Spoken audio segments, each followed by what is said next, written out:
Hi guys, అందరూ ఎలా ఉన్నారు? నేనైతే చాలా బాగున్నాను. ఈరోజు ఏం చేస్తున్నానంటే మా పాపకి ఆఫ్టర్నూన్ లంచ్ అయితే ప్రిపేర్ చేస్తున్నాను. అంటే వీక్లీ 2 టైమ్స్ అయితే నేను ఇట్లా పెడతాను. ఏం చేస్తానో చూపిస్తాను కానీ ఫస్ట్ అయితే టీ గ్లాస్ నిండా రైస్ తీసుకున్నాను. దాంట్లో సగం పెసరపప్పు, మన ఇష్టము, ఆప్షనల్ ఏ పప్పు అయినా వేసుకోవచ్చు. అంటే కందిపప్పు అయినా వేసుకోవచ్చు దీని ప్లేస్లో. నేనైతే పెసరపప్పు తీసుకుంటున్నాను. ఇప్పుడైతే ఈ రెండింటిని వాష్ చేసుకొని వస్తాను. ఇప్పుడైతే పెసరపప్పు బియ్యం అయితే కడిగేసి నేను ఒక గ్లాస్ బియ్యానికి 3 గ్లాసులు వాటర్ అయితే వేసాను. అట్లాగా పెసరపప్పుకి బియ్యానికి కలిపి నేను 5 గ్లాసులు, అంటే మనం తీసుకున్నాం కదా అదే గ్లాస్తో 5 గ్లాసులు వాటర్ అయితే తీసుకున్నాను. ఇప్పుడు అందులో మనము పచ్చిమిర్చి ఒకటేస్తే చాలు, అంటే అది కొంచెం కారంగా ఉంది. కారం తక్కువ అయితే ఒక 2 అయినా వేసుకోవచ్చు.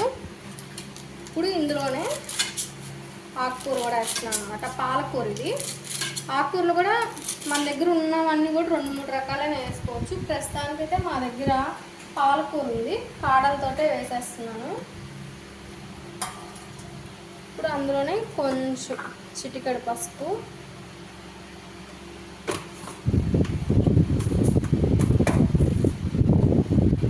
ఒక 1/2 స్పూను జీలకర్ర. రైస్ అయితే చాలా బాగుంటుంది. అంటే మనం సపరేట్గా ఆకుకూర తాలింపు అవి చేస్తే ఏంటంటే మా పాప తిందు. ఇట్లాగా అన్నంలోనే మొత్తం కలిపి ఇచ్చేసామంటే కొంచెం కాకుండా కొంచెమైనా ఆకుకూర అనేది హెల్త్కి కూడా చాలా మంచిది కాబట్టి ఇలా అయితే తింటుంది. సపరేట్గా ఆకుకూర తాలింపు చేస్తే మాత్రం మా పాప తిందు.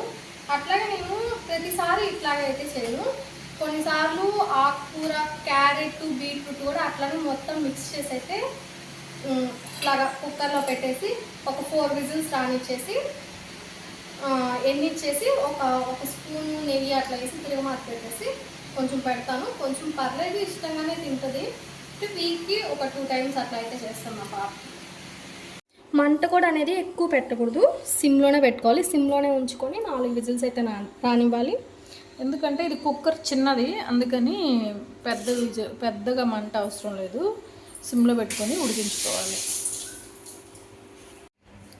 ఇప్పుడైతే ఇది 5 విజిల్స్ అయితే పెట్టాం మేము. 5 విజిల్స్ వచ్చిన తర్వాత విజిల్ అంతా పోయేంత వరకు అయితే మనం దీన్ని కదిలియకూడదు. ఇప్పుడు విజిల్ అంతా అయితే పోయింది. ఇప్పుడు దీన్ని మూత తీసి చూద్దాం ఎట్లా ఉందో.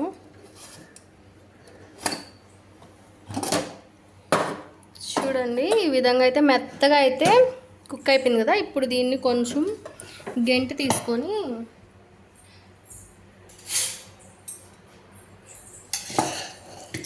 ఇలా అంటే చాలు, మెత్తగా అయిపోతుంది.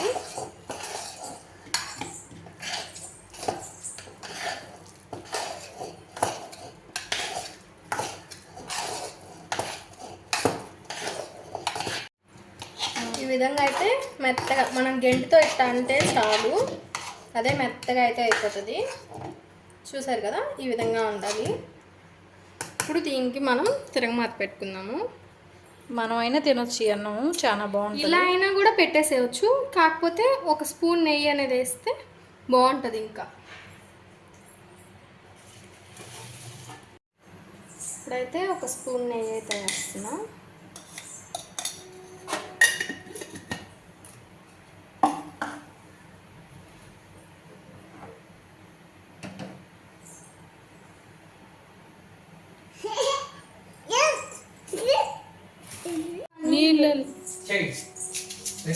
కాగిపోయింది. ఇప్పుడు అందులోనే కొంచెం తిరగమాత గింజలు,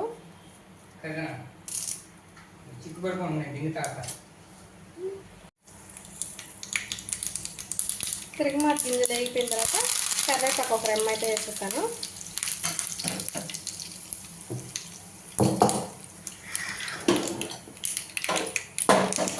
దీన్ని ఇప్పుడు ఈ రైస్లో వేసేస్తాను.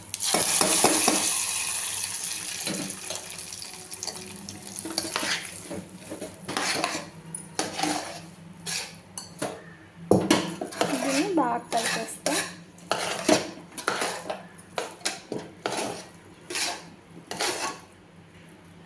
అంతే. మా పాపకైతే ఆఫ్టర్నూన్ లంచ్ అయితే మేము ప్రిపేర్ చేస్తాము. ఇప్పుడు మా పాపకు పెట్టాలంటే మేము పెద్ద యుద్ధం చేయాలి. ఎట్లా నాకు తెలిసి నా రోజంతా మా పాపకు పెట్టడంలోనే సరిపోతుంది. మార్నింగ్ టిఫిన్ 3 గంటలు పెట్టాలి, ఆఫ్టర్నూన్ లంచ్ 3 గంటలు పెట్టాలి, నైట్ 3 గంటలు పెట్టాలి. మీ పిల్లలు కూడా ఇట్లానే తింటారా? మా పాప అయితే అసలు తిండి విషయంలో మమ్మల్ని చిన్నగా ఇసిగిచ్చదు, చాలా ఇసిగిచ్చేస్తుంది. పెట్టాలంటే నిజంగానే యుద్ధం చేయాలి. ఫస్ట్ బాగా ప్రిపేర్ అవుతాం ఎట్లా పెట్టాలా అని. కొత్త కొత్త టెక్నిక్స్ అన్నీ ఎన్ని టెక్నిక్స్ చేసినా కూడా ఫెయిల్ అయిపోతూనే ఉంటాయి. కొన్నిసార్లు బొమ్మలు పెట్టినా కూడా కళ్ళన్నీ బొమ్మల వైపే ఉంటాయి, కానీ మేము చేతిలో ముద్ద తీసేది మాత్రం ఎట్లా చూస్తుందో తెలీదు. మళ్ళీ చూసి చెయ్యి ఇట్లా నెట్టేస్తుంది. మీ పిల్లలు కూడా అట్లానే ఉంటారా? మా పాప మరి అయితే ఇంతేను. నా వీడియో కనుక మీకు ఎవరికైనా నచ్చినట్లయితే లైక్ చేయండి, షేర్ చేయండి, కామెంట్ చేయండి, సబ్స్క్రైబ్ చేసుకోవడం మాత్రం మర్చిపోకండి. బాయ్.